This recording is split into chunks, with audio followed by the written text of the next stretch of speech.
everybody, it's your girl Angie. Welcome back to Kiss My Cheeks TV. It is time for Stella.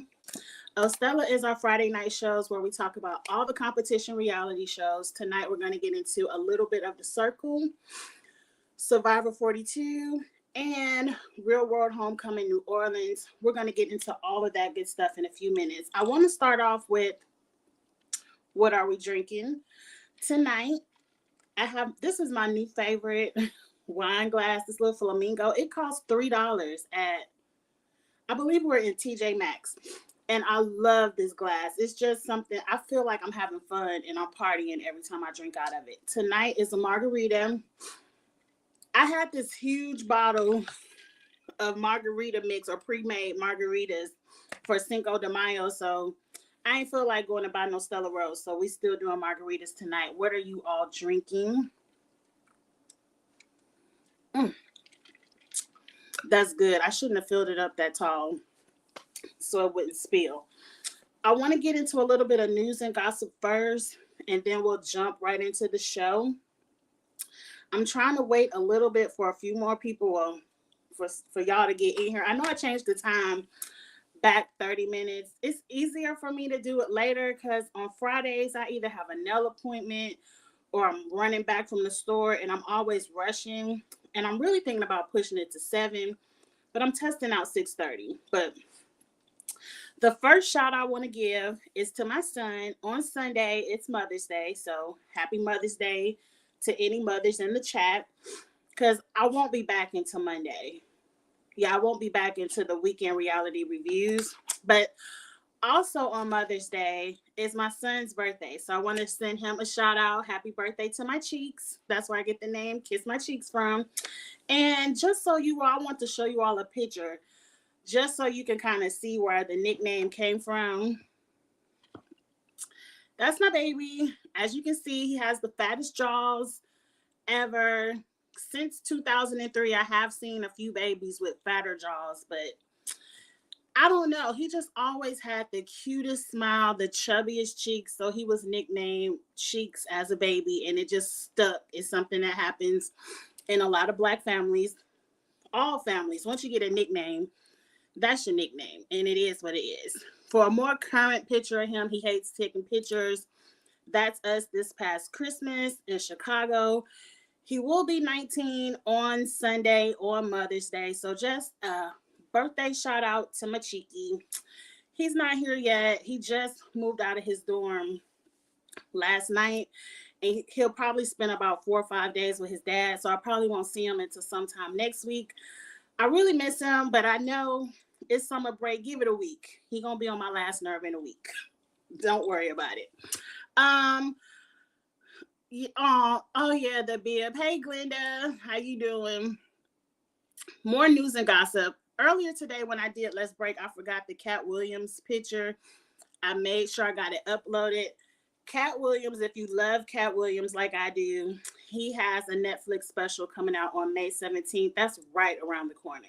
Like today is what, the 6th? That's right around the corner. So check that out if you're interested. I'm definitely going to be watching that, making a date night out of that. And just a shout out real quick. Y'all know All Stars 3, the challenge, starts the 11th, which is Wednesday. I can't wait to get into that.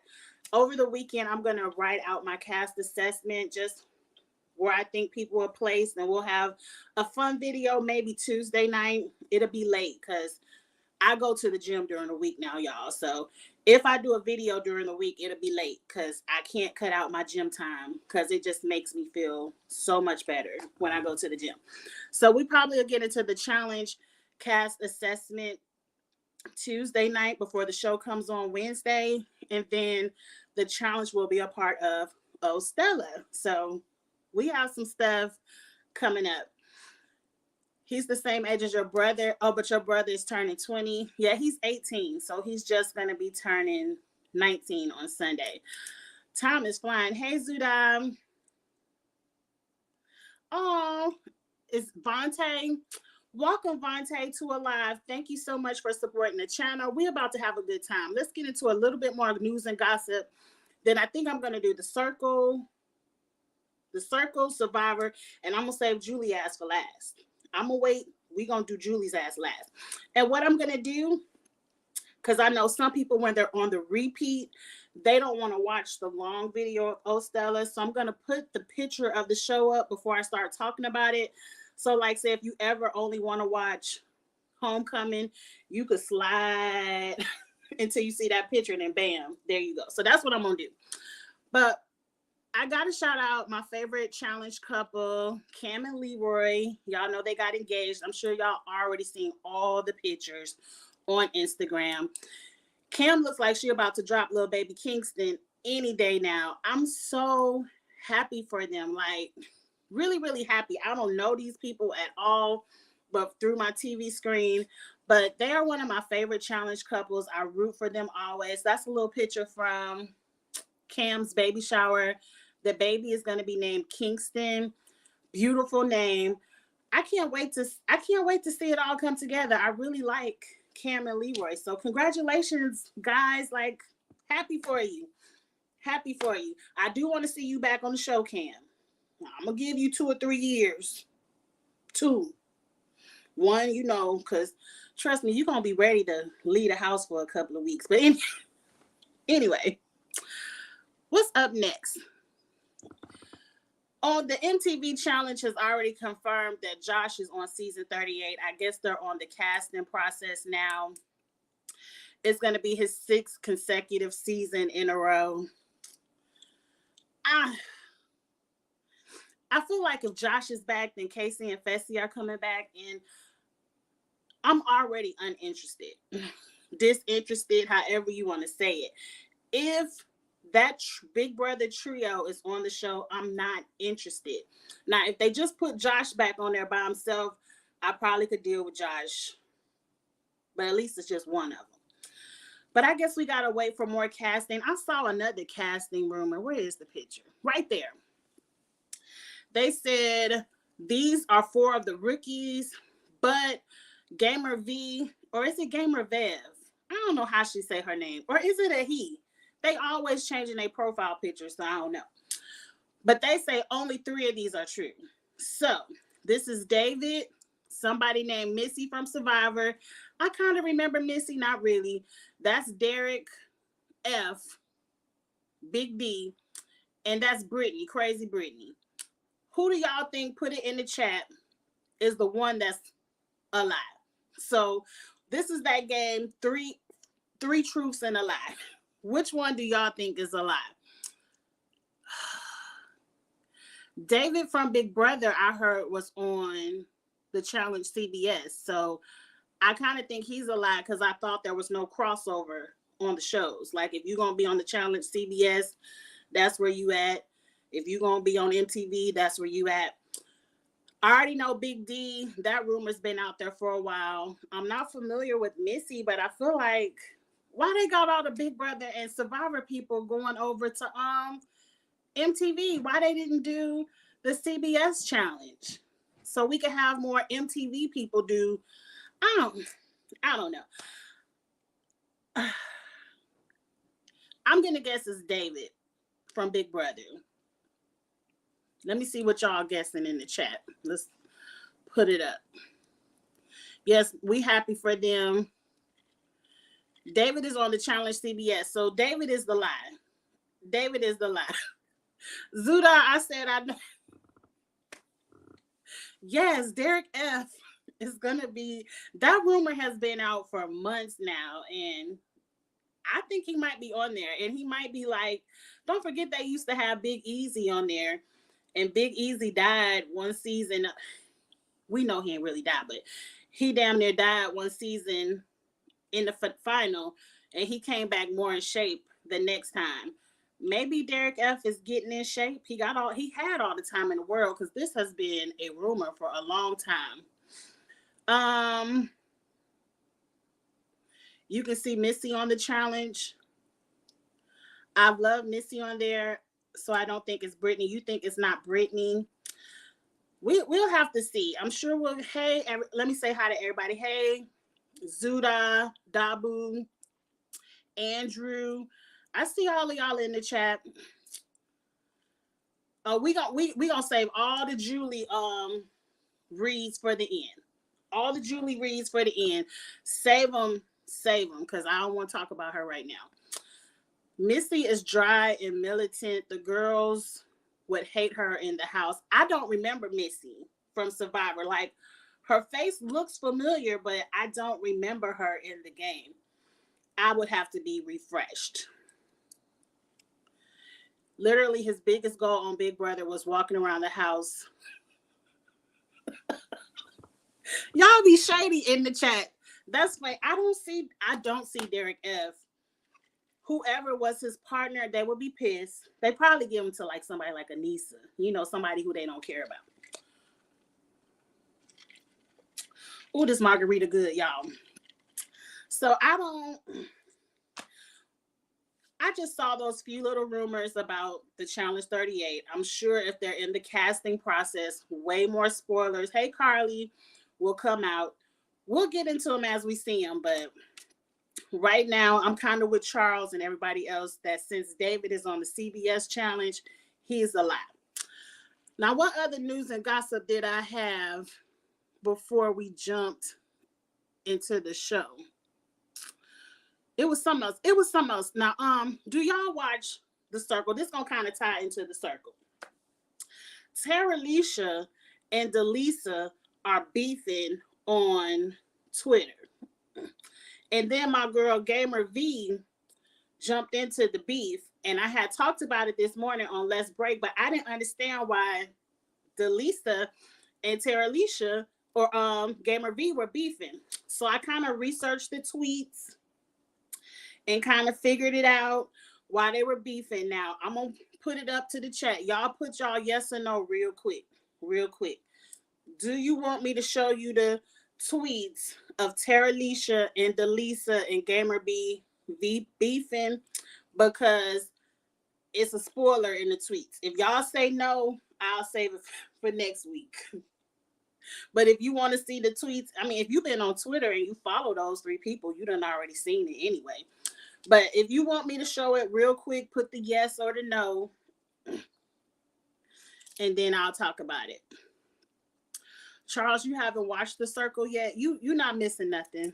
Charles, you said no spoilers. Okay, well, I'll talk about them next week. Oh, Bazuda says show the tweets. Right, for the new season. It is about the new season, so it's going to be a spoiler if I show the tweets. It would be great if Cam and Leroy had a special, but not sure what relationship with MTV is like. What that relationship with MTV is like. I would like to see them have a wedding special. I don't care about watching people give birth. I ain't got to see that. But I could see the baby on Instagram.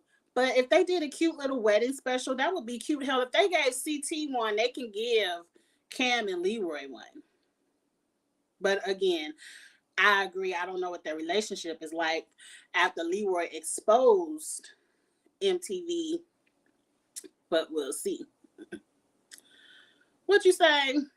Look at Charles. Charles hating in the chat. I will watch it. I will watch a cute little wedding special, not a birthday special, but a cute little wedding special I will watch.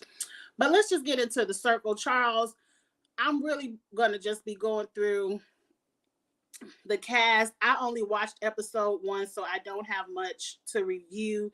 Like, episode 1 didn't tell us who was going home. None of that. So you won't be spoiled if I just give my opinion on episode 1, because that's all I watched. I'm currently caught up in this show because I like period pieces. And it's this show on Netflix called Reign about Mary, the Queen of Scots. And I've been addicted to that. Like, I've been watching that all week. And I love watching period pieces about the Tudors over there in England, like King Henry, Queen Elizabeth. So they ain't got nothing to do with these competition shows. But I was just saying that to say that's why I haven't caught up on The Circle. I only watched episode 1. Real quick, I just want to give my opinions on the cast. And like I said, not too much went down episode 1, but I am here for the cast. What I see so far, I like.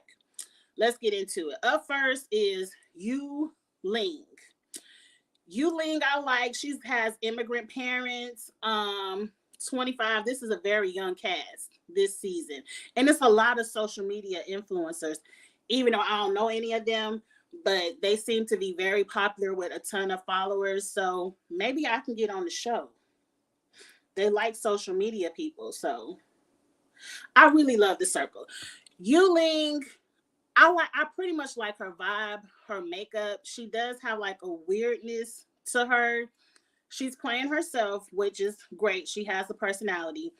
Um, but she was kind of rated low, so I don't know about you, Ling. She might get cut. I ain't watched. Please don't put spoilers in the chat. Don't spoil past episode 1, because that's all I watched. Up next, who is this? Parker, who is playing her daddy Paul. Parker can go home. I don't understand why a 21-year-old, they aren't even millennials. What's 21? Zen? That's my son's generation. She doesn't know anything about a 56-year-old. That's what, I don't think 56 is a baby boomer. That might be a Gen X. I don't know. But she is lost. She doesn't talk like a 56-year-old male. She didn't even know what a memoir was. And I said, as soon as she put that out there in the chat as a 56-year-old, I said, oh, girlfriend, you going home. Now, I don't know if she went home or not. But I'm like, girlfriend, you going home. But it's cute that it's a young girl playing her daddy. All right. I don't see why everybody don't go out there and just play themselves. I would be myself. The only thing I would lie about is I would play a little bit younger, because I don't want everybody calling me Mama Angie. None of that. I would just say I was in my 30s instead of my 40s. But I would pretty much play myself. Now, this is John, who's playing his 63-year-old mother, Carol. Why do people, it doesn't seem like,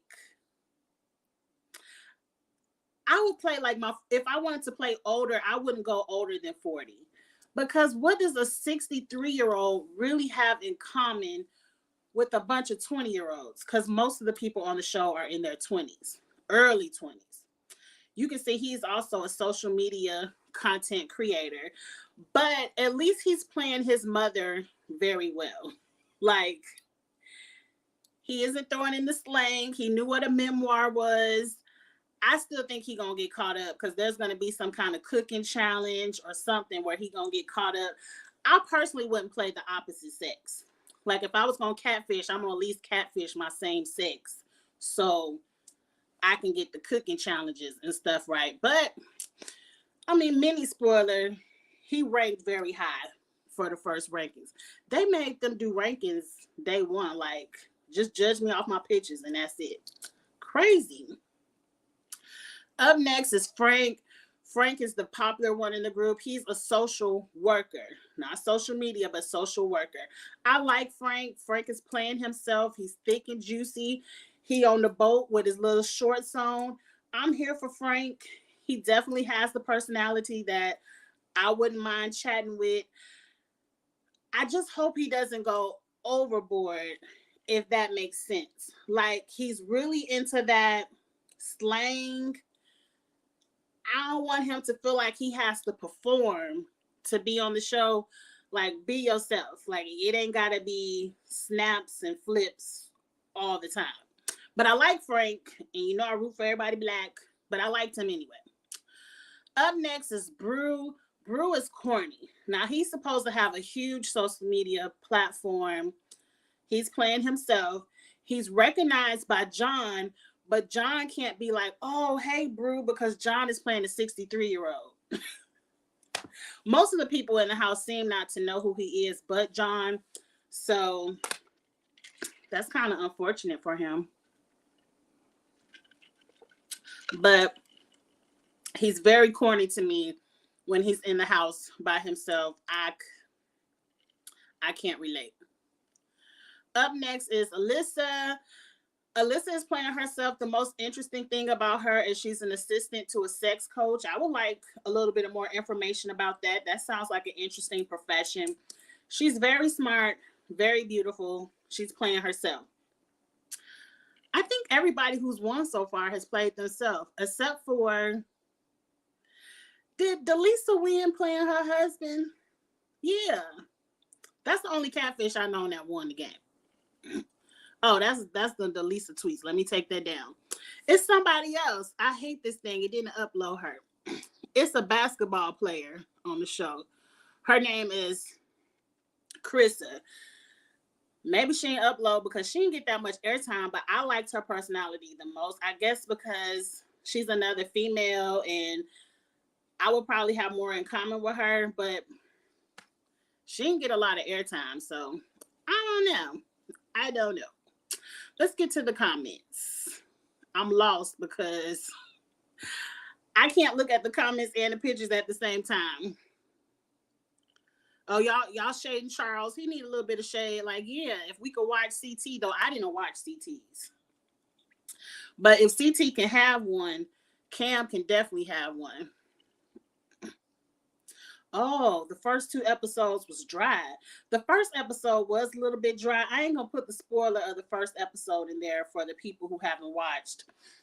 But I was kind of intrigued to watch episode 2 after I saw the spoiler at the end of episode 1. I'm going to probably watch it tonight. I'm definitely going to catch up over the weekend. Some people don't want to hear spoilers, Carly, so I ain't going to spoil. But really, it ain't no spoiler if you look at the damn picture. If you look at the advertisement of the show, it's not a spoiler. I'm going to apply Glenda. I'm going to get me a little reel together and be like, put me on there. I'm going to give you the spice that you need. I heard they got real celebrities on here, though. We'll see. I love to see you on there. Okay, Vontae, I'm going to apply. I'm going to apply for the next season, and I feel like I could do it. I feel like I can do it. It ain't nothing but bullshitting in the chat, and I do that on Twitter all the time. Just be talking shit on the Twitter. 56, born 1966. Charles, my math brain is off. I can't figure that out. 21 is a Gen Z. Okay, she Gen Z. Coquee want to see the tweets. Okay, what I'm going to do, if you really want to see the Delisa, Terralisha beef, I'm going to put the tweets up at the end of the show. And we'll talk about it then. That way, people who don't want to be spoiled could click off. Nobody old has ever won either. They sure haven't. Because that's a huge age gap. Like, when I was in my 20s, my grandmother was in her 60s. And I'm not chatting with my grandmother. It's probably going to be hard for me to be on there in my 40s because I don't fool around with the 20-year-olds, my son's generation anyway, because I don't understand their slang. I don't listen to their music, but I feel like I'm still hip enough, and that ain't even a slang word no more. I feel like I'm still hip enough to play in my 30s where I could be like they cool older sister and not they mama who had them too young. Let's move on. I'm gonna still do it. Why do people try to play over their age if they're gonna play someone, do the same gender and just a little bit older or do a little bit younger? And then last season, somebody tried to play a celebrity, tried to play Lance Bass. It never works. The only one it worked for was Trevor, and I saw it in Trevor's game too. But Delisa had a whole notebook of her husband's sayings. Minorities are always liked in the beginning for the cameras.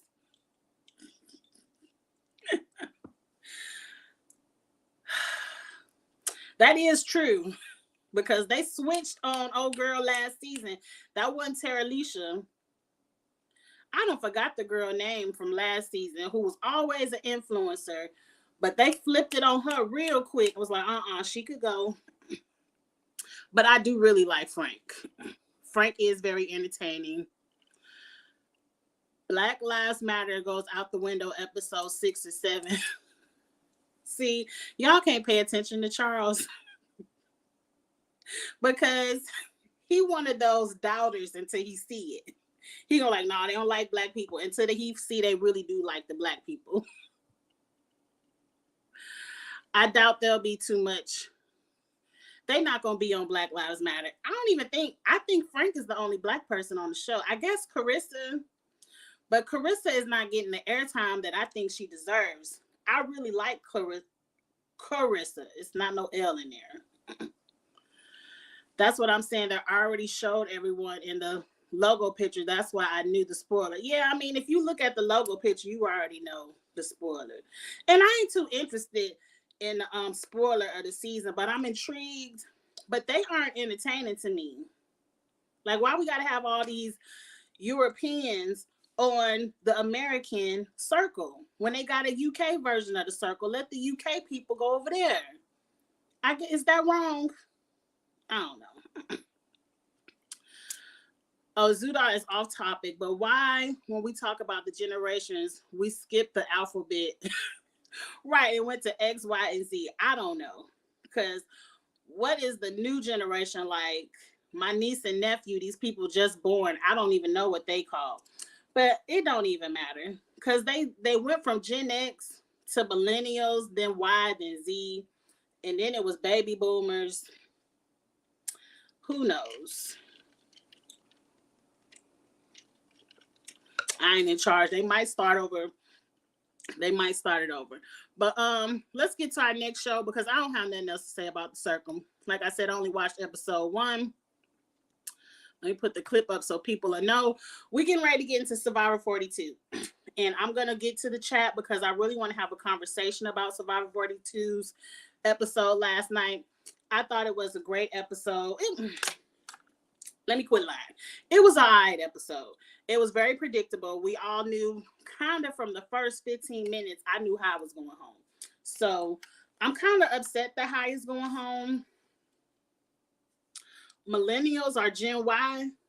So y'all gonna confuse me with the generations. I don't even know the years when they cut off because they called me a Gen X, but then my sister is a millennial, but she only 4 years younger than me. It's whatever. But let's get into Survivor. So, Hai went home. And the first thing I didn't understand, just overall of the episode, Jonathan did not win immunity. Why is Hai more dangerous than Jonathan, who, if he's not winning, he's in second place? And I want to read Mike real quick. Let's get into reading Mike. Mike, at the beginning of the episode, is going around telling people, like, I can't believe Hai had me vote out Omar. He's controlling the game. He manipulated me into playing his strategy. I'm like, wait a minute. Aren't you a grown-ass man? Aren't you old enough to be Hai's daddy? And you letting Hai manipulate you into a vote? If you did not want to vote for Roxroy, you could have said no. You could have voted for whoever you want to. When you get up there, that's your hand controlling the ink that's writing on the parchment. I didn't understand how last week you were like, no, you said it. You was like, no, it's not the right time to vote off on Roxroy. They're not going to trust me, whatever. Don't come back the next week after he convinced you saying, oh, but he manipulated me and I'm playing his game. I didn't like the way Mike played that off. Like, I'm take all the blood off of me. Yeah, I wrote his name down, but Hai manipulated me. Mike has very bad jury management. And he has very bad strategy. Because if he would have told, Hai made it very clear last week, if Mike says no, it's a no. If Mike doesn't want to vote out Roxroy, I'm not going to do it. So I didn't like how he flipped the script and was like, oh, Hai manipulating me. Oh, you upset? I ain't really too upset that Hai went home because Hai going home strengthens Drea's and Lindsay's amulet thing. And it's time for one of them people with the amulet to go home. But I felt like Drea would have done better getting rid of Lindsay. Because my second point of it all, I'm gonna get to the comments because I want us to have a conversation. My second point of it all, why is all of the orange team still there? And why can't anyone recognize that the target every week is the orange team? And when y'all ready to pull the trigger on Jonathan, the orange team has his back. That should be a red flag, red flag, red flag. The orange team pretty much now they in the final four. They in the final four. It's 7 of them left, and 4 of them is all from the original orange team. Now, I know Marianne is a little bit on the outs, but Marianne done found her ass a secret idol. And I want to get to the chat, but this episode really, really made me like Marianne. And y'all know I really don't like Marianne. I just think I don't like the giddy, like all of that kind of personality. I can't hang around, but I appreciated the realness. Marianne went out there and found that idol. And then she said, I like this idol. I ain't got to say all that butterfly, bumblebee bullshit. This is my idol. I was here for Marianne this episode, and I'm actually now kind of rooting for her because I feel like it's going to be the orange team in the final four. So I might as well root for Marianne.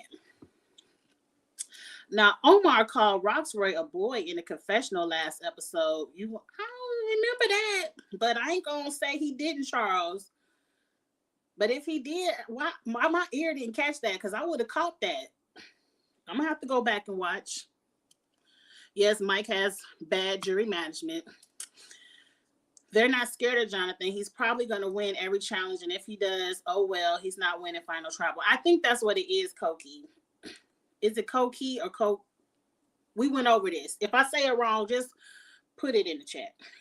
But I agree with you. I feel like Jonathan's strategy is so bad that even if he wins out, this isn't a season of the Ben where, Ben found every immunity idol, and when he didn't find the idol, he won the challenge, so he deserves the win. I don't think this is that kind of cast. I don't think they're going to reward Jonathan if he wins out. So I still would vote his ass out. I would still vote his ass out. But High was on a power trip. He thought he was untouchable. He did, but you could get rid of High anytime. They could have got rid of High next week. I'm with you, Glenda. I ain't see that. I got to go back and watch. Mike is very hypocritical. He always says, why would I write your name down? And then he writing their name down. Right. And then after he write their name down, he's like, oh, but somebody made me do it. I'm playing their game. I got to stop playing their game. Mike is also somebody who I can see getting dragged to the end with his idol. I hope Drea steals his idol. And something else kind of went on where it seemed like people don't know that Mike has an idol. And I'm like, how could you not know it? Everybody had to say they saying. I hope in season 43, they go back to letting people find their idols in peace and not these funny sayings at every challenge. I don't like that. Nobody talked about it. But he said it in a confessional, so I guess the people on the show wouldn't know that he said it. But if he said it, what was the context? I don't know. I got to go back and rewatch it. They should have gotten rid of Jonathan a long time ago. I agree. And I don't know if you all watch this YouTuber. He doesn't really do YouTube anymore. He's mostly over there on Patreon. His name is The Regency Bias, something like that. I listen to him mostly for Big Brother. He's really into conspiracies. He talks a lot of race relations. And I just feel like I'm not that type of person where I see racism in every single thing. Because if you go looking, you probably will find it or find a way to twist it to be racist. But I try not to have that mind. But I do listen to his point of view because some things I do agree. And I do agree with something that he said. He said if Jonathan was Black, winning challenges, team challenges by himself, he wouldn't have made it to the jury. He wouldn't have made it to the jury. I totally 100% believe that, but that's the only thing he said that I agree with. Because he really, really, really believes that Marianne and Drea were targeted last week was racist.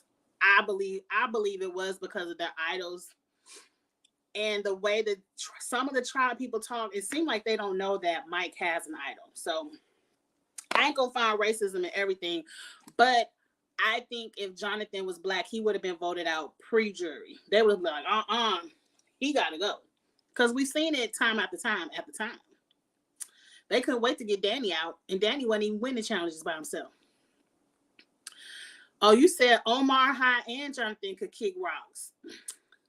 Let's talk about it. Charles, you starting to like Marianne too. She's the annoyance is coming off. Like, I'm starting to feel Marianne, and if she really could pull a good strategy together, I'll root for her. But right now, I'm still rooting for Drake. But let's talk about it real quick. It's 7 people left in the game. Who are we rooting for to win? I mean, I'm sure majority of y'all gonna say Drea. Drea has a long road because soon as she pulls Mike's idol and plays it for herself, what else does she have? Because Lindsay is going to be gunning for her because Lindsay wants that amulet to turn into an idol. I don't think Drea has the votes to get Lindsay out so she could have the amulet idol. So I think people are going to be gunning for Drea every week until she's gone. If Drea is sitting in the end, she deserves to win because she's going to have to play a great game to get there. I just don't see Drea getting there because they're not interested in getting rid of Jonathan. Now that High is gone, who's the next target? It's only Romeo, Drea, and Mike who are outside of the Orange Team 4. I don't see Mike having any chance of winning. So Romeo and Drea are going home next week. And after Romeo goes home, like, it's too many tribals left, and Drea only has one shot with the Ask Me idol. Who y'all got? Put it in the chat. I got your name right. Okay, I'm still good. I'm still good. Jonathan has horrible gameplay. He's going to be an MTV recruit. Now, you know what? Zuda? I would love to see Jonathan go up against the almighty Fessy who think can't nobody whoop him. Jonathan looked like he could take you down. I would love to see that. Not that CBS challenge. Go ahead and put Jonathan straight to MTV and let him all brawl with Fessy. I'll watch that. This margarita's strong. Whew. I will watch that. Drea knows it, but Jonathan was acting like he ain't know it, and I feel like he was lying. And then Omar made up a lie when he didn't even have to lie. They was gonna vote High out anyway. Talk about, High said you was his puppet and he pulling your strings. You didn't have to lie, Omar. Like, people wanted High out anyway. I don't really understand it. I would have voted. I'm voting Jonathan out, period. But we'll see. Because in season 37, whenever any white man had power, they were following them. But as soon as Carl, who was in control, he had to go. Zuda, you know I don't remember Carl. I'm very bad at memory. Now, if you would have showed me Carl's picture, I'd be like, oh, okay. But I got to get better if I'm going to be a Survivor go-to person. But my memory is bad. Blame it on the 43. I think Lindsay is underrated. She's a low-key comp beast. Nobody sees it yet. I think Lindsay is very underrated. In this episode, she showed that she's not one to be played with. She won the reward challenge and the immunity challenge. Luke Angelo, stop. Do you all think she made the right choices in taking Omar and Mike on the reward challenge? And you saw at the reward they got to see their families, which I thought was cute. For Lindsay's game, I see why she wants Jonathan in the game. And I agree with you, C. Graham. Lindsay needs Jonathan in the game because he doesn't have the strategy. But if Jonathan goes, she's the new comp beast. And they're like, oh, well, Lindsay got to go. So if Drea doesn't have any numbers. Like, Drea probably could pull Marianne. She probably could pull Romeo. She doesn't have anybody else to get Lindsay out. I mean, she does have that extra vote. Ooh, now that's a strategy for next week. That's a strategy. Drea and Marianne both have extra votes. If they can pull it where they could get Romeo and play both of their extra votes, they could get Lindsay on up out the game. Who do you all think is the next threat that needs to get up and out of the game? Is it Jonathan? Is it Lindsay? Is it Omar? Because I really feel like Mike is just there. I know they giving Omar the edit of he's got this great social game and he's manipulating strategy. But Omar just seems like he's just listening to everybody, and whoever has the best strategy is who he goes with. But I don't see him pulling it all together. I could be wrong.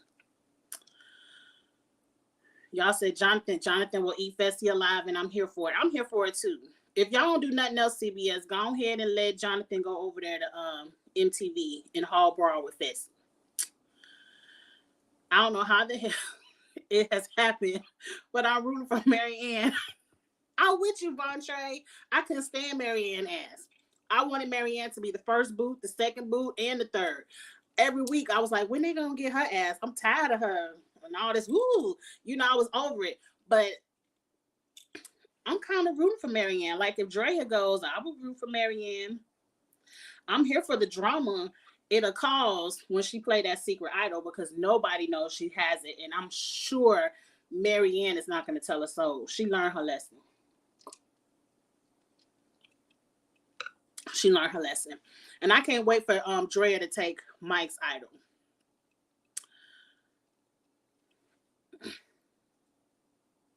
It was no blood on her hands.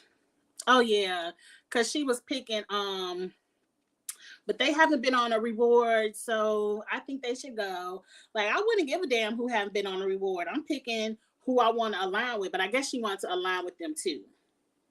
It worked out in her favor, I guess. Drea and Marianne should be undercover allies, but I don't think they like each other enough for that. I don't think so either, Carly. I agree.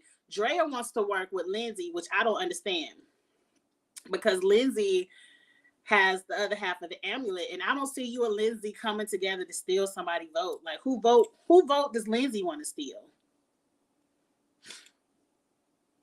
Who vote does Lindsay want to steal? So Lindsay wants Drea out so she can have an idol. I already see it. I ain't even got to see them false previews for next week. I can tell you Lindsay wants Drea out. I think she made the right choice. Omar is running the game. Is Omar running the game? And Mike is the most emotional player. Those are the people you want happy with you. Is Omar running the game? Or is he just talking to everybody?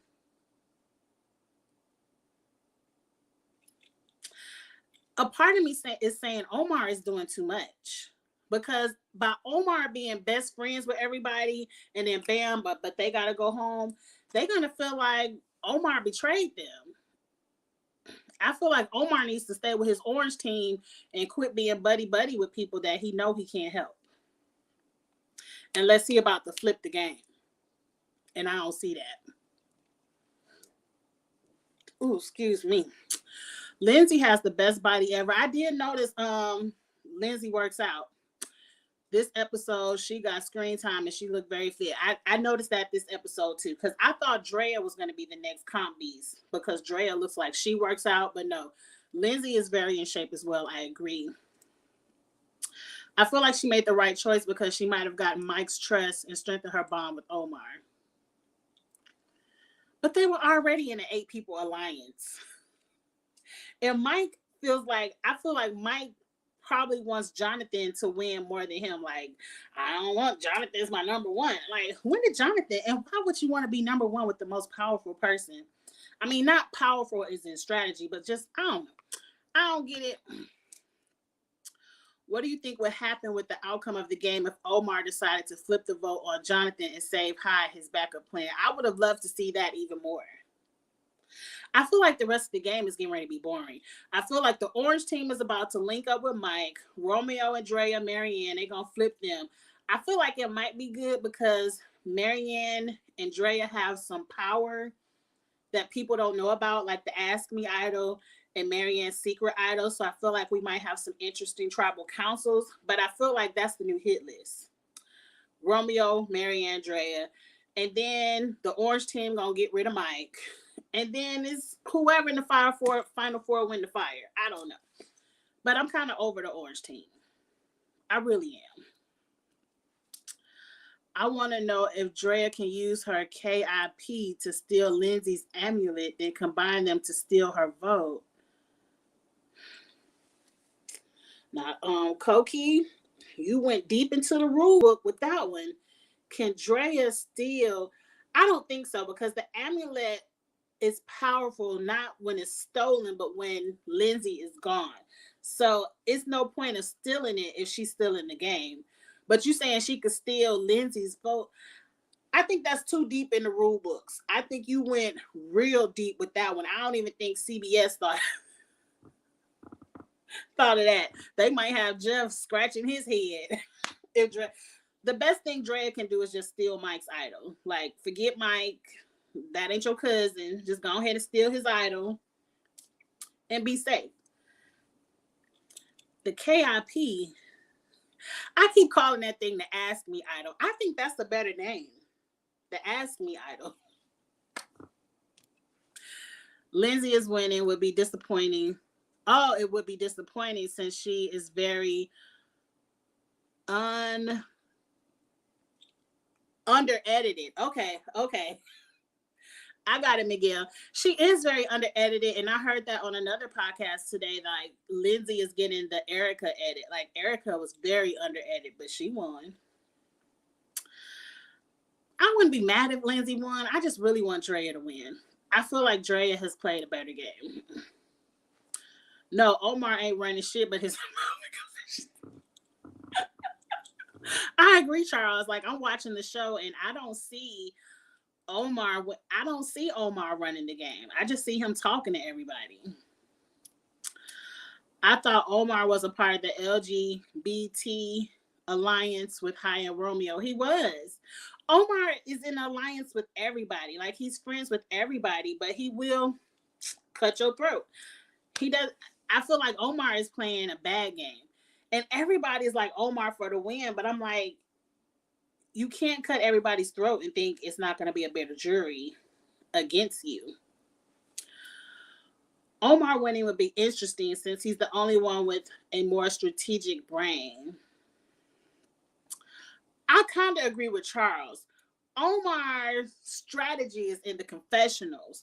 When he's talking to people, when he's talking in the 8, he's just a part of the 8. When he's talking to the underdogs, now if he would have gathered all the underdogs and flipped it, that would have been something. But he's just being friendly with the underdogs, talking to them like their strategy might have a chance, but we all know they getting voted out.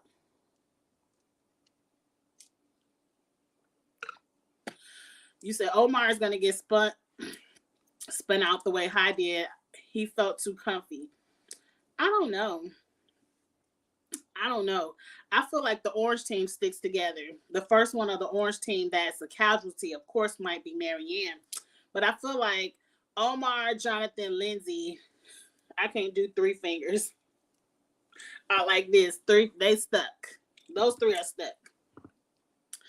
The biggest blind side to me was Omar saying he and Charles is shady, he agree. But I agree with you too, Zuda. He didn't have a wife. I think he had a girlfriend. But I thought Omar was a part of the LGBT as well. I don't know why. I thought he said it, but my ass half the time be scrolling through Instagram and Twitter anyway, so maybe I heard wrong. Yeah, I gay gas. When I heard you gay gas when you heard that, Zuda. I was surprised too. But and his girlfriend is beautiful. Not saying he should have an ugly girl. I ain't trying to say that. I'm just saying she was beautiful. That's it. I know y'all ready to get to Julie's ass. We've been talking for an hour about Survivor. Survivor was, it was a pretty good episode. I can't wait to see how everybody else in Survivor spends the rest of the season. Is it going to be, they're going to give me something interesting, or we just going to watch them pick off everybody? The worst thing that's going to happen if Drea still believes that she's a part of that 8 and still wants to work with them, that's what's going to mess up Drea's game. Drea needs to be banding together with Romeo, pulling in Marianne, and playing them extra votes. I ain't even going to read what Charles said. Poor Romeo. No one cares about him at all in this. Did they even show Romeo this episode? Did he even get an ounce of camera time? And it's sad because when it was the Blue Tribe, Romeo was damn near running the Blue Tribe. And then they merged and they was just like, enough. He can go over there with Marianne and have fun, but that's enough. It's so strange the way he got left out of that. You see Orange sticking together, but if Marianne flips and blindsides her tribe mates, that would be everything. That would be everything, and Marianne needs to do it. She already knows she's at the bottom when they told Drea to vote for her. Same with Mike's wife, gorgeous, all tea, no shade, but I was shocked. Damn it, I must have been scrolling through Instagram. I miss Mike's wife. I got to put my phone down when I watch a TV. I just saw the 2 babies and then I must have started scrolling. Oh, well. Congratulations. Let's get into Julie's ass. Not really Julie, but the Real World Homecoming. Let's talk about this. I ain't going to give it too much because I'm not going to get on here cussing Julie out. I cussed her out at the TV last night enough. Now, one thing I realized, why y'all ain't checked me last week? I'm talking about the Real World Homecoming last week, realizing I only watched half the episode. I turned on episode 3 and realized, girl, I ain't seen none of this. I had to go back to episode 2 and finish watching. So episode 2, the rest, like they were talking about Don't Ask, Don't Tell. That's what I talked about last week. I didn't realize that happened in 1993. I didn't realize the severity of it, probably because I was still in high school in 1993 and I wasn't into watching the news or politics. But then I also didn't realize that Don't Ask, Don't Tell didn't get taken down until Obama came into office. That was like 13 years later, or no, 17 years later. And I didn't understand the ramifications of they would be dishonorably discharged. Like when I learned more about it, actually watching Danny talk about it, I was like, damn, that was really fucked up. That was really fucked up. But I'm happy that it's repealed, that it's no longer, because like I said, I work on the base and I see plenty of LGBT people open on the base and it's nothing. It's just like, that's them. They're in the military. It is what it is. So I'm happy that's repealed. Danny met up with Paul. Paul looks completely different. I feel like now that he can live his life without having to be scared of being found out, because Danny was like, he looks so much different. I think he's finally being himself. But it was fucked up. It was fucked up, Paul, for you to go off with the best friend or mutual friend and just end a relationship with Danny and didn't give him any closure. But I also thought it was amazing that you gave, I guess it's Paramount Plus, authorization to show your face and to come out and tell your side of the story and live your truth. I really appreciated that. Not too much to talk about. I probably was scrolling through Instagram during that time. But let's get into the main event. So the end of episode 2, they went out to a drag club. Ooh, margarita. They went out to a drag club. They went to drag shows. And I already Googled the club on Bourbon Street because I want to go when I go to New Orleans in a few weeks. And I told my homegirls, let's go. I want to see the drag show in New Orleans. So we definitely going to go to the club. But they were just going out to have a good time. Now, Kelly stayed at home because she writing a book. Girl, Kelly girl. A little bit of advice. Now, I don't know you. More people might know you outside of me. But I'm like, who want to read your book and we don't even know who you are? But that's just me. That's just Angie. I'm probably not even your target audience, girl. But keep working. Kelly writing a book. She ain't go out. Matt is still overly religious. He don't want to go to the clubs, and he definitely ain't going to no gay club, drag queen bar. So Matt stayed at home too. You missed out on a good time. They out having fun. I guess people sending them shots. They having a great time. At one point, Melissa's like, 2 shots enough for me. And I'm the same way. I don't ever want to be Julie drunk again in my life. Like, I did that shit in my 20s, maybe a little bit in my early 30s. I ain't gonna front. But it was a point in life, definitely by my mid-30s, where I was like, I don't want to go out and be Julie drunk ever again. It's not a good look. It's not cute. It's not sexy. Can we talk about how Julie woke up the next morning doing yoga? Like she didn't even have a hangover.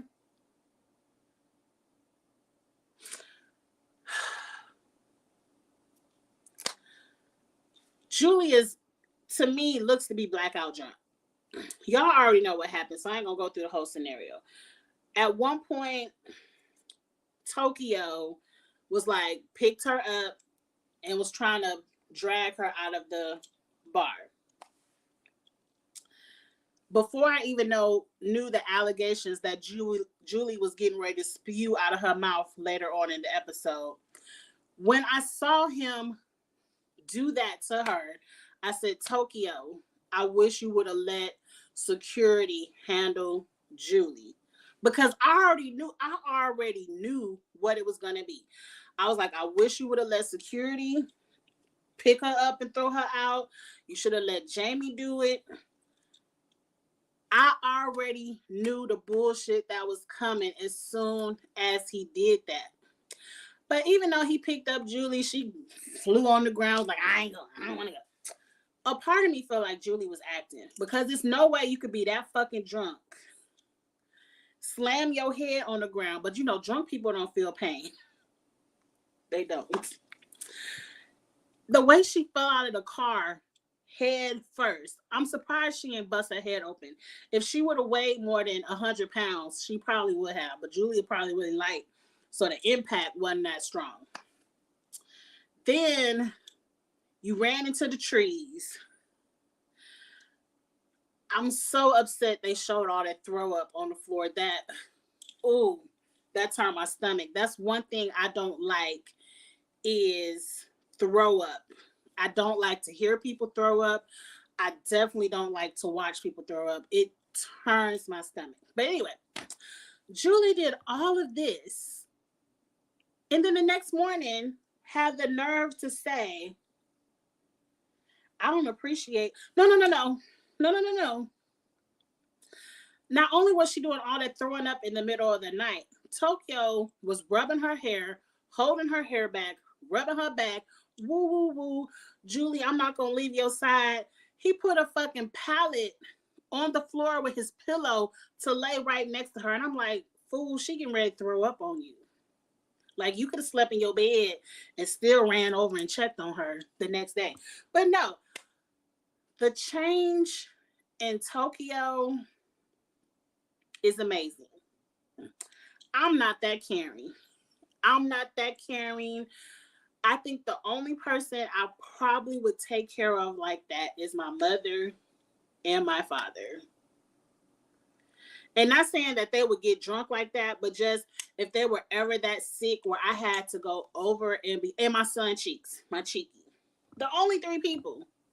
The only three people that I think I have that much care where I can overlook the disgusting vomit, where I could have that much care for it. I'm not the friend to be throwing up in the bathroom at the club. I'm not holding your hair. I'm not wiping up your throw up. I might escort you out, but I'm not picking you up, grabbing you. I don't like that kind of stuff. Not that I don't have a compassionate heart. It takes a lot for me to help you throwing up.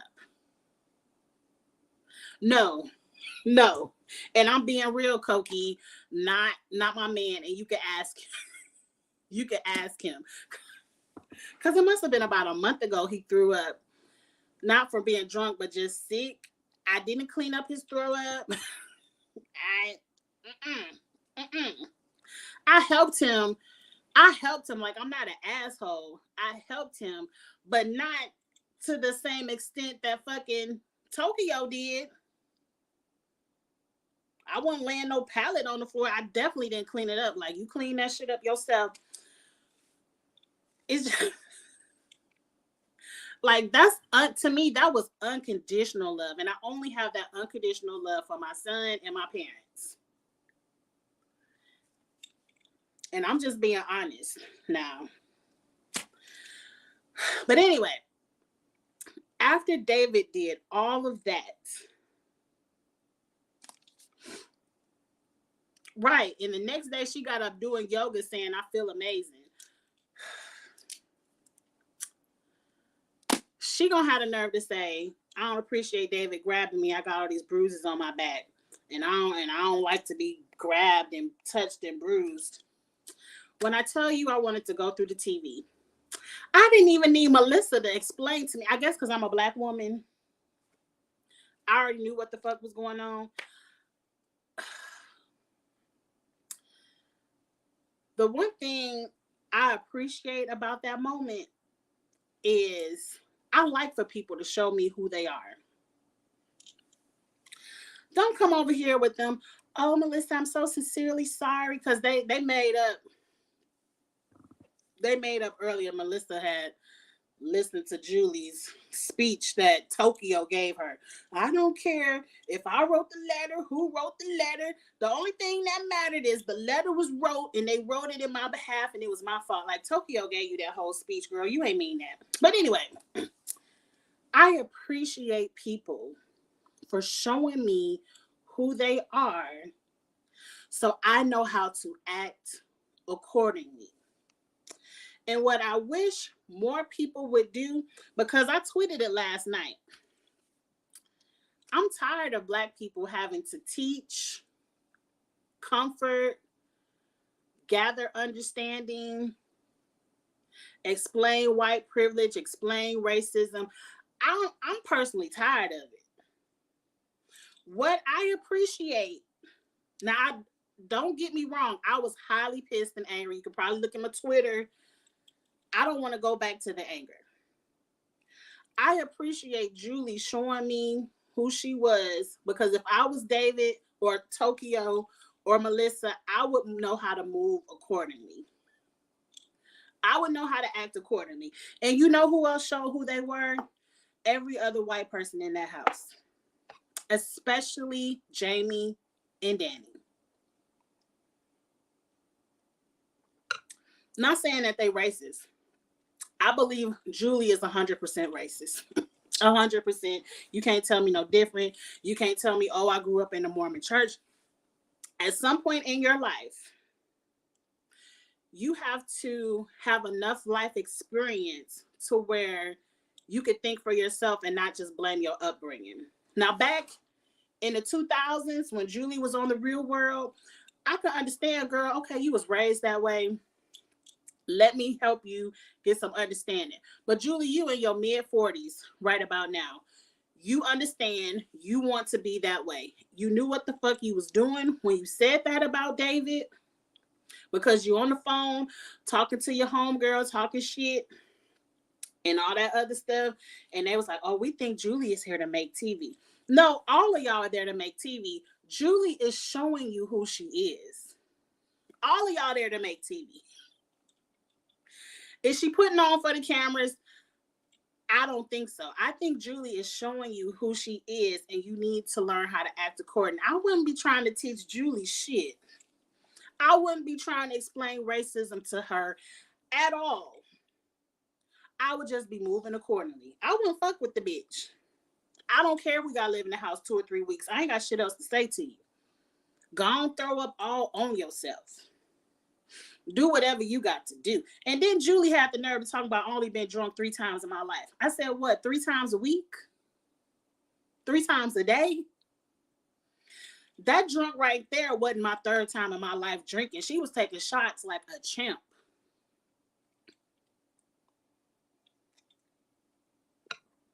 Let me tell you why I wouldn't trust Jamie or Danny. Now, Matt, that's his name. Is it Matt or Mike?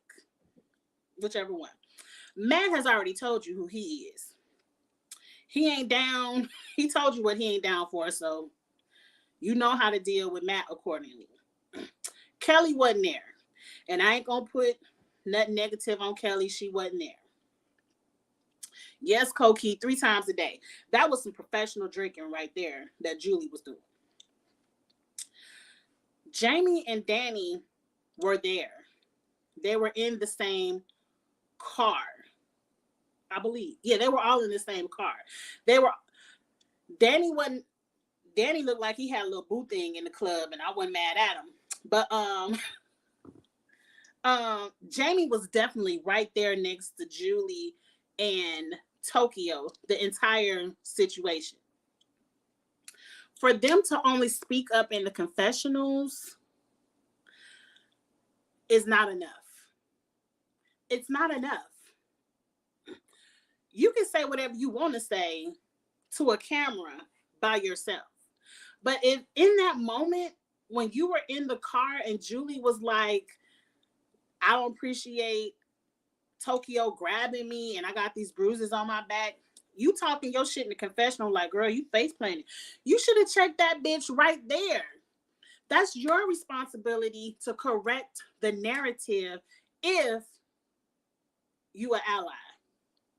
If you have understanding and don't need to be taught. And like I said, I'm not teaching nobody shit.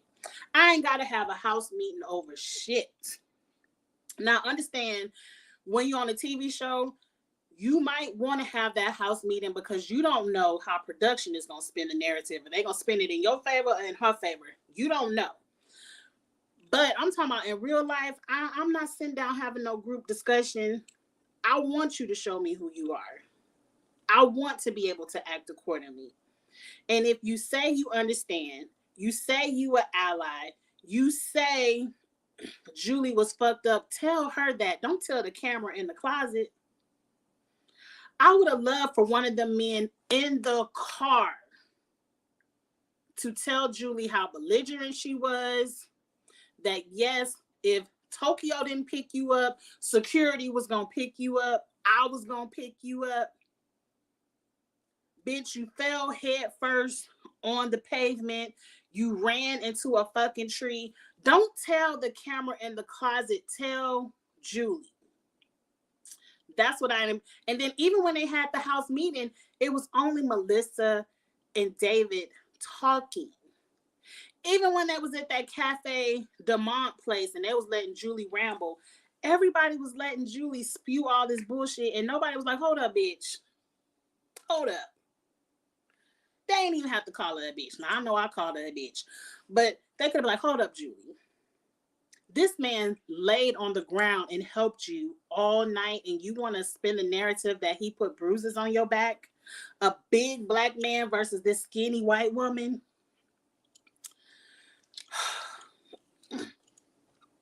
That's all I got to say about it. Put it in the comments, put it in the chat, how y'all feel. I'm not going to get on YouTube and curse her out. I did all that last night. I feel like let people show you who they are and then you act accordingly. Because you can cuss them out all you want to. They just going to call you the angry black bitch or the angry black man. You could try to teach them all you want to. At 42 years old, or however old they are, Melissa said 44, and I'm assuming they're all the same age. If you in your 40s, I shouldn't have to give you a lesson on racism. You should have already lived your life and got that lesson. And either you for it or you against it. And the way everybody was sitting there, not speaking up for Tokyo, I'm thinking you for the shit. You for the narrative.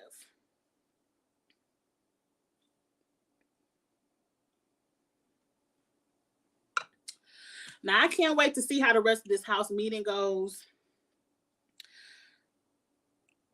It seems like people don't trust Julie anymore because they know she's here to make TV, which pretty much means, to me, means she's just there she gonna turn up for the cameras because she want to have a good show. But Julie girl, why? They ain't about to have a real world for 42-year-olds. They ain't about to give you no spinoff for turning up for the cameras. If they wanted you back on the challenge, they would have put you back on there. But they damn sure ain't gonna put you back on there after how you just acted. But shit, they might. I don't know. Yes, Leroy, they might put you back on there. But that's the end of it. I'm tired of talking about Julie. I can't wait to see how the rest of this season plays out. I feel really bad that Tokyo was put into that position. But I see your heart, Tokyo. I'm trying to respect you and call you your name you want to be called. I see your heart. I see your growth. I understand it. Don't ever let an ignorant, racist person change your heart. Continue to be caring. Continue to be loving. But just keep your eyes open. Keep your eyes open. And the best thing I can tell you, keep that loving spirit. But when someone is belligerent and out of control and you really don't know them like that, let security handle it. Let security handle it. And if they throwing up, let their asses wallow when they throw up. They need something to wake up to the next morning so they know, ooh, I don't need to do this shit again. This ain't no good look, you know. But that's just Angie. I'm a little bit more cruel than others. And I also hate vomit. So I'm especially more cruel when it comes to vomit. You all wanted to hear about the Terralisha Gamer V tweets. I'm going to get into that really quick at the end of this. We about to get into it right now. And then I'm going to log off because I've been talking for a long time and I feel the margarita kicking in. The margarita is kicking my ass. But I also haven't really eaten today because I felt sick this morning. So like all I had was like a hard-boiled egg. And I think I had a couple of chicken nuggets for lunch. So my stomach is empty. So I probably shouldn't even be drinking. But let's get through these tweets. I just thought this was a mess. Now, wait. Let me tell you real quick. It's a spoiler. Now, I don't know how true the spoiler is, but these tweets will contain a spoiler of the upcoming season of The Circle. If you don't want to be spoiled, click off. And I'll see y'all next week. Okay, so Terralisha started by saying, y'all, I'm too lit. I see the real Trevor, which is Delisa's husband, from our season is on this season of The Circle. So, I can tell you right now, in episode 1, I ain't see the real Trevor. He might be one of them people that come in at the very end, you know, whatever. But that's what Terralisha tweeted. That's what started all the arguments. And then somebody replied, woo, spoilers, LOL, let me catch up real quick. And Tara Alicia was like, oh, my bad. I was just happy to see my bro and finally able to tell the world about it. LOL. So it must happen in the first few weeks of Tara Alicia saw his ass. But mind you, I only watched episode 1. So that's Tara Alicia. Tara Alicia just spoiling the circle for every damn body. Girl, wait till week 2 before you start spoiling shit. But anyway, Delisa came back and said, do not refer to my husband as bro when me and you don't speak, especially after your sister thought she was going to curse me out. Let's not do this, sis. You don't exist to us, and we don't to you. You can keep it that way. No fake love. I don't know what FOH stand for. My family does FOE, which is family over everything. I don't know what FOH is. Put it in the comments. Put it in the chat. But Delisa is checking Tara Alicia like, bitch, we don't fuck with each other. Quit shouting my husband out. I ain't mad at you, Delisa. Don't be fake on the internet, Tara Alicia. And then somebody else said, since I'm blocked on this person's pages on every social media site and Twitter, go do your thing, please. I don't play about my family, and you don't play, and you not about to disrespect me and play like we or anyone in my family cool like that. So Delisa is again saying Tara Alicia done blocked me on everything, and don't come over here playing about my family. I don't play. We ain't cool. Okay, cool. So then this is where the Gamer V tweet came in. Damn it, I'm missing a tweet. Gamer V had a tweet. I'm just going to tell you what it said because it's missing. Before this tweet, because Gamer V was like, I thought Delisa and her husband broke up, because you can't see the bottom caption. Let me see if I still have my earlier tweet. Nope, I deleted it. It was an earlier tweet this morning where Delisa was like, her and her husband were separated. They broke up. And that's where Gamer V shouted out this older tweet, was like, I thought Delisa and her husband was broke up. But Gamer V also tweeted, oh, but you do play with your family. Remember this tweet. Gamer V was trying to say, let me take this down. Lord, I got too much stuff up here.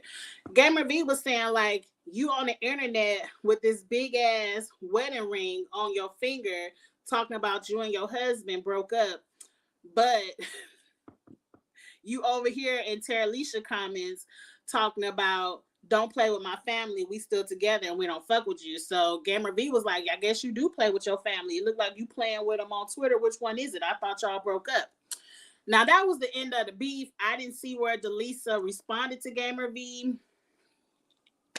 But I was just wondering what was going on. I'm like, what is the beef for? What is going on? But that was it. I hope I didn't ruin it too much for you all. Like, I really do love the circle. As I said, so far at the end of episode 1, I ain't seen Trevor on there. I don't know why Trevor would go on there unless he's catfishing, because we've already seen all your pictures. We already know who you are. Your wife already won the grand prize 1 year, so I don't see anybody rewarding you again. So if Trevor is on there, he has to be catfishing. I hope to see it. I hope to see it. Tara Alicia, I hope you ain't out here lying on Twitter. But then again, why wouldn't Delisa just say she lying, my husband not on there? So he must be on there. Oh, y'all put it in the chat. Yeah, episode 5. It was a preview at the end of episode 4. Okay, so Tara Alicia wasn't lying. I'm looking forward to it. Zuda, is he playing himself or is he catfishing? I don't mind a slight spoiler. A slight one. But, okay. If I were Tokyo, I would just tell Julie, you don't ever have to worry about me touching you again, and leave it at that. Next time her sloppy ass gets drunk, she can find her own way home.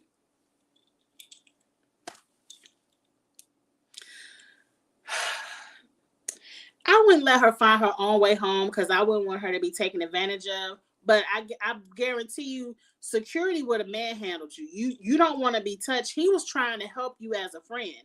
Security would have just slung you and threw you on out the door.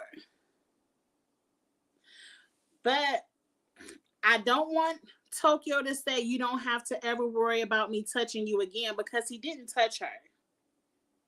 I mean, yeah, he grabbed her. But the way Julie made it seem like he grabbed her in a way that was so forceful that she got bruised.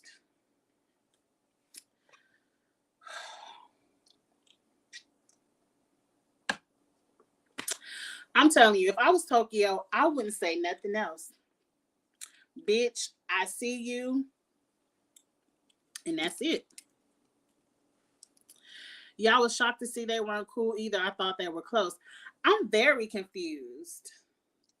Because that season of the Circle right there was a mess. Because Tara Alicia was old girl named Savannah. I thought Delisa was out of the mess.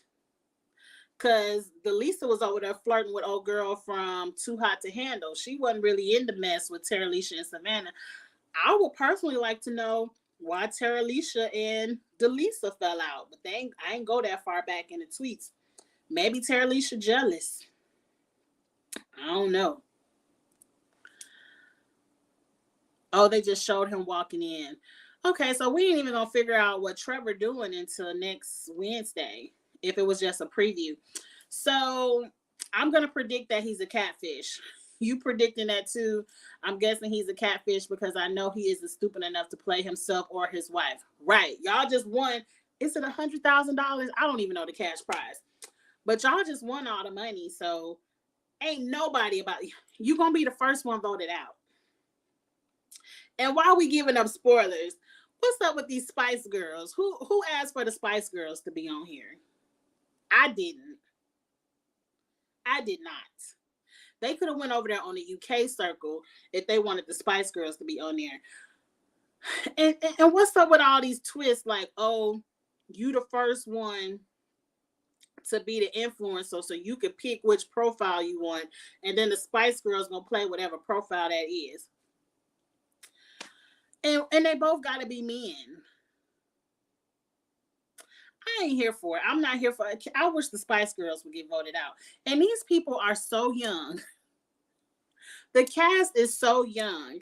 What if I ain't watched but episode 1, where the Spice Girls get voted out and they reveal themselves, don't nobody even know who the hell they are. That would be hilarious. That would be hilarious. And they're like, hey guys. And then they be like, who the fuck is that? They be like, we're the Spice Girls. They're like, who the Spice Girls? Because was that my generation, the Spice Girls? I mean, I knew who they were, but I didn't listen to their music. But anyway. Dang, so many shows now. All Stars is next week. Homecoming, Survivor, The Circle. That's why I said when we get ready to do Old Stella, we're going to have 2 drinks. But I'm going to try to keep it short. I'm going to try to maneuver it so we can all have a good time. Because, yes, All Stars does start next week. I don't know. Maybe All Stars might be a separate review and maybe not a part of Old Stella. I don't know. I don't want Old Stella to be 2 hours long. It's only supposed to be an hour show as it is. And we had an hour and 23 minutes. So maybe All Stars might be a separate review. I haven't decided yet, but we'll get there. But The Circle only going to be on for 3 weeks. So it is what it is. But you all, I had a great time.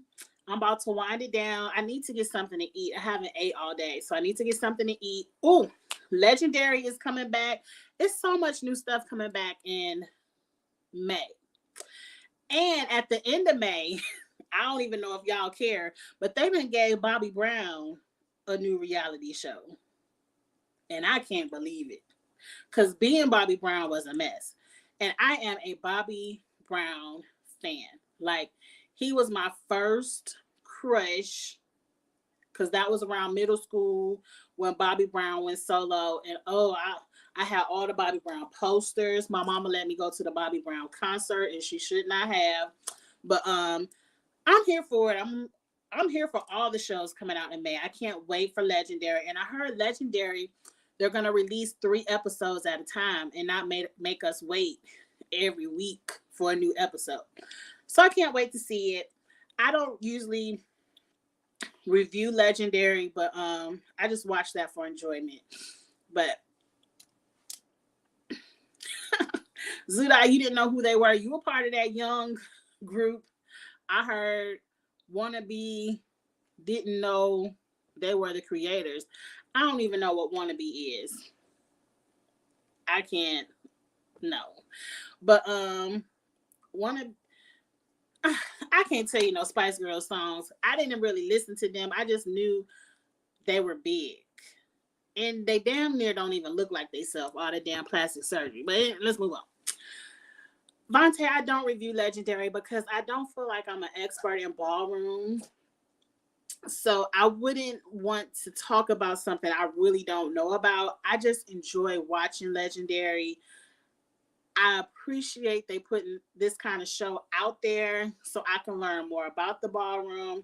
My good friend Charles is the expert that I go to when I have questions, and he already said he's not reviewing it. So if anybody that I know would review it, it would be Charles. But if you by chance watch Maddie Rants on YouTube, he's really big with RuPaul's Drag Race. I know on YouTube, Maddie Rants reviews Legendary. He's the only person I know right now that reviews it. And maybe Spill It Boy TV, because he's really big in ballroom. He does, or he used to do ballroom. So is it Spill It Boy TV? I know it's James. I done got the people. I ain't got my YouTube open. I don't want to tell you wrong.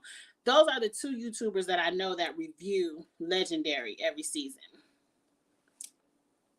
Every time I think of Bobby Brown, I remember when he said that whenever Phaedra defended him, he went to jail, and that's just a fact. He was always in jail. And to me, I wouldn't want my resume to be like, "Oh, I'm a celebrity lawyer. I represented Bobby Brown." We like, bitch, Bobby Brown stayed in jail. He stayed in jail. But I ain't about to read Phaedra.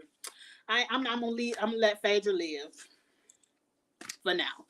But that's it, y'all. I really am about to order me something to eat, go pick it up. And what I gotta watch tonight, I gotta catch up on The Circle. I gotta catch up on Ready to Love. So I will see you all Monday. Maybe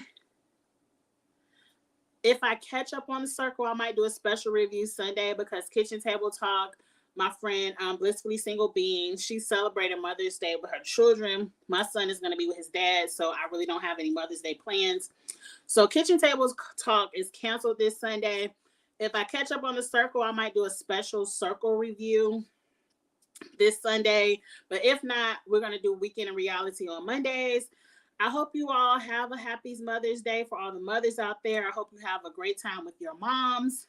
If not, I will see you Monday. I'm definitely going to try to get Let's Break up and popping next week, because I'll probably be in the office majority next week, and I'm going to be needing a break. I'm going to need a break. But you all have a good night. Enjoy your weekend, and I will see you all later.